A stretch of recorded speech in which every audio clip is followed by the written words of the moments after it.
Teofenia.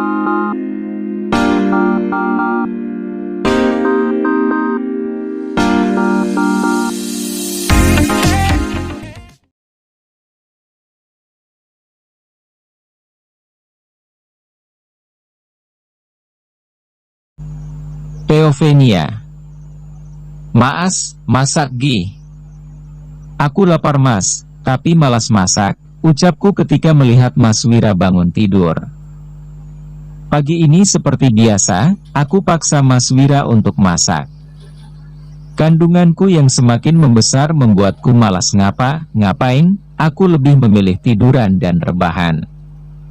Di Surabaya ini kita tinggal di kos-kosan sempit yang hanya satu ruangan tapi sudah ada dapur dan kamar mandi dalam kamar. Rasanya boring sekali di sini, tapi mau gimana lagi, Mas Wira masih belum mau kuajak balik ke Jakarta. Dan lagian kebetulan juga, aku bisa mencari Mas Rizky. Semoga keberuntungan berpihak padaku kalau Mas Rizky beneran kaya, siap-siap aja kamu aku buang Mas. Aku malas masak Nia, lagian kamu kan wanita, udah tugas kamu buat masak, jawab Mas Wira menolak permintaanku. Aku malas Mas, aku sudah lapar. Kamu gak kasihan sama anak kamu? Rayuku pada Mas Wira, aku biasa menggunakan anak ini untuk menggertak Mas Wira supaya aku mendapatkan apa mauku. Dan seperti biasa, bak kerbau dicucuk hidungnya. Kalau aku sudah menggunakan anak ini sebagai senjata, maka mau nggak mau Mas Wira pasti akan menurutiku. Kamu tahu nggak? Dulu itu walau sedang hamil besar, Arini tetap mau masak dan memenuhi semua kebutuhanku bahkan menyiapkanku makan. Beda sekali sama kamu. Kembali Mas Wira menyebut nama wanita itu di depanku, aku paling tak suka dibeda-bedakan. Harusnya Mas Wira tahu soal itu. Arini terus. Selalu kamu sebut nama dia. Kapan kamu bisa sadar kalau sekarang istrimu itu aku, Nia? Bukan Arini. Makanya, kamu itu harus belajar sama dia biar bisa melayani lelaki dengan benar. Hahaha, kamu gak salah. Kalau dia pintar memanjakan lelaki, kamu pasti tak akan selingkuh sama aku. Lagian Mas, kalau kamu kaya pasti kumanjakan. Kamu aja kerekayat begitu, jangan mimpi mau aku manjakan. Jawabku tak mau kalah dengan argumen Mas Wira, lagian benar kan? Kalau memang Arini pintar mengurus suaminya, lantas kenapa suaminya masih bermain cinta denganku? Mulutmu itu ya, memang berbisa. Dulu aja saat aku kaya kamu selalu rayu aku, bahkan uangku kamu kuasai. Tapi sekarang mulutmu kurang ajar sekali. Kalau tak ingat dengan anak yang ada di kandunganmu, aku akan menceraikanmu dan itulah bodohnya aku, bisa-bisanya aku tergoda dengan wanita macam kamu. Gara-gara kamu aku kehilangan keluarga kecilku yang bahagia. Ucap Mas Wira yang tak mau kalah denganku.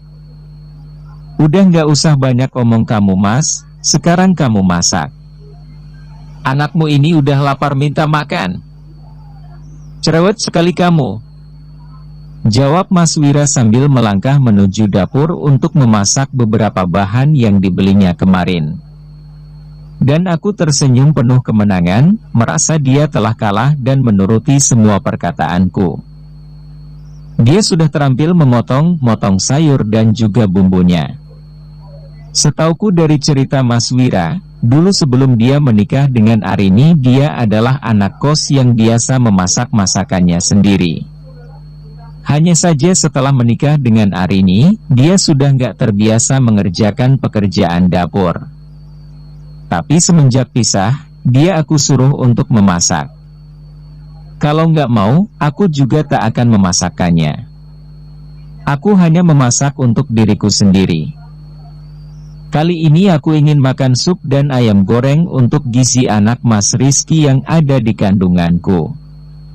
Aku harus menjaga anak ini supaya sehat karena anak ini yang bisa kugunakan untuk kembali dengan Mas Rizky. Setengah jam memasak akhirnya selesai juga masakan Mas Wira. Aku minta dia sekalian mengambilkannya untukku. Awalnya dia menolak, tapi aku bilang kalau aku sudah lemas. Akhirnya dia mau juga mengambilkan untukku. Masakan Mas Wira lumayan enak untuk ukuran lelaki, jadi tak sia-sia aku menyuruhnya memasak. Hahaha, mas bodoh sekali kamu itu. Maunya berkorban untuk anak orang lain. Aku memang sudah setahun berhubungan sama Mas Wira, tapi selama awal-awal berhubungan atau pacaran Mas Wira tak mau menyentuhku hingga akhirnya aku pulang kampung menemui Mas Rizky. Aku cuti selama beberapa bulan dengan alasan jika ibuku sakit, ayahku sudah lama meninggal. Selama cuti pun Mas Wira rutin mengirimiku uang. Aku begitu menikmati masa cutiku hingga akhirnya aku hamil. Tak ada pilihan lain, aku masih mau berhubungan dengan Mas Wira, karena dialah yang bisa menjamin kehidupanku hingga akhirnya malam itu aku berhasil menjebaknya. Dan ya, aku mengaku hamil dan Mas Wira menikahiku secara siri. Ya, aku menikah saat belum diceraikan oleh Mas Rizky dan Mas Wira tak tahu. Aku tak peduli, yang penting aku bisa menikmati hartanya.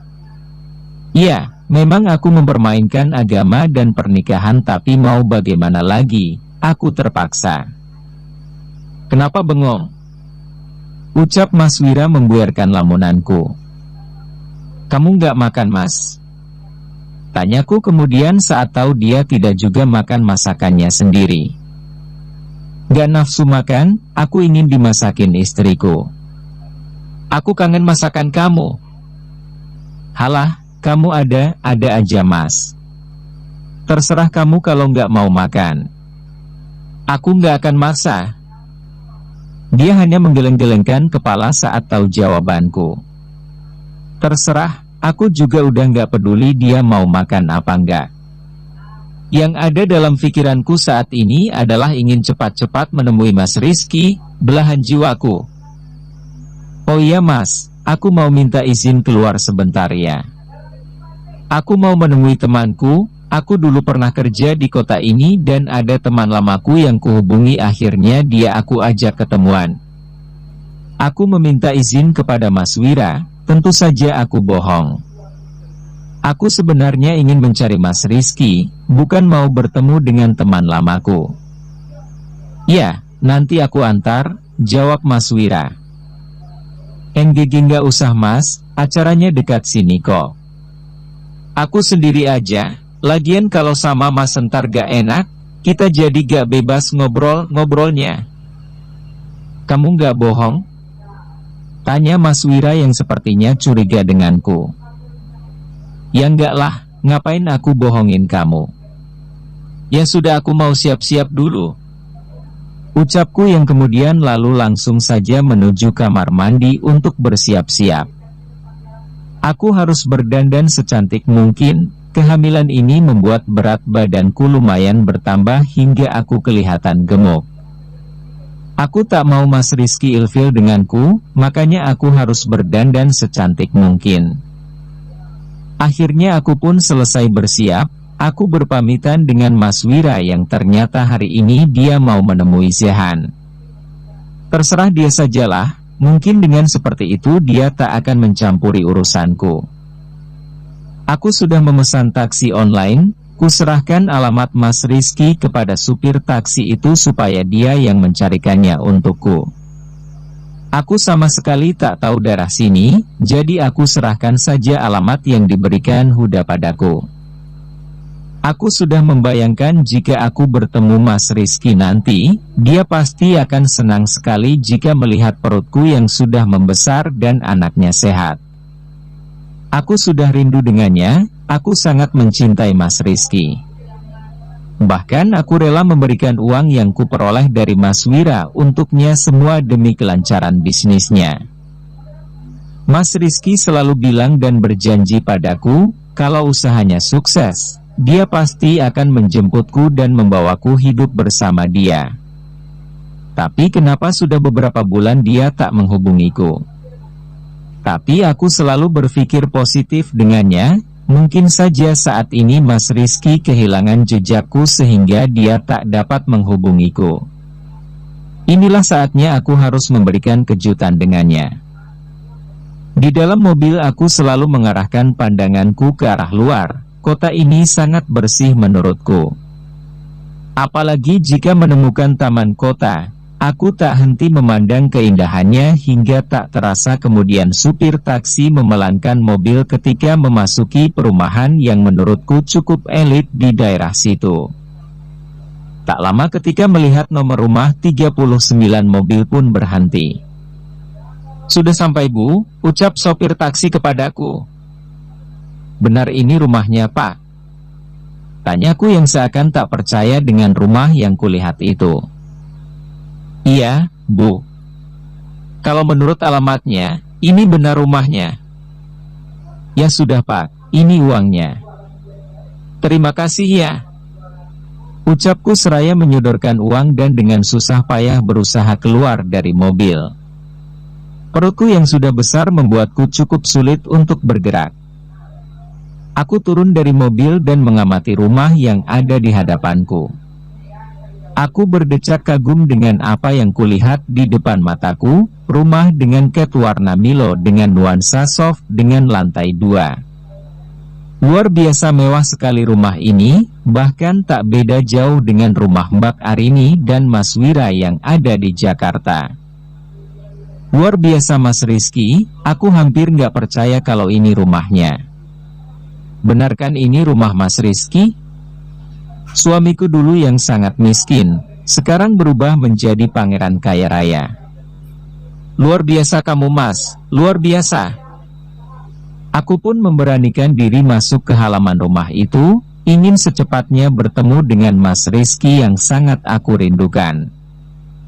Dengan hati-hati aku mengetuk pintu rumah itu, ingin memberi kejutan kepada Mas Rizky. Tok, tok, tok, suara ketukan berulang-ulang yang berasal dari tanganku yang beradu dengan pintu yang kokoh itu. Tak ada jawaban dari luar, aku mencoba mengetuk lagi.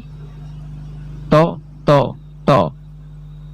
Sebentar, akhirnya ada juga sahutan dari dalam. Dari suaranya aku sangat mengenalnya. Iya, itu adalah suara Mas Rizky. Aku sangat tak sabar ingin bertemu dengannya. Ternyata benar apa yang diinfokan Huda. Beberapa saat menunggu akhirnya. Krek, pintu terbuka. Terlihat lelaki gagah berdiri di ambang pintu.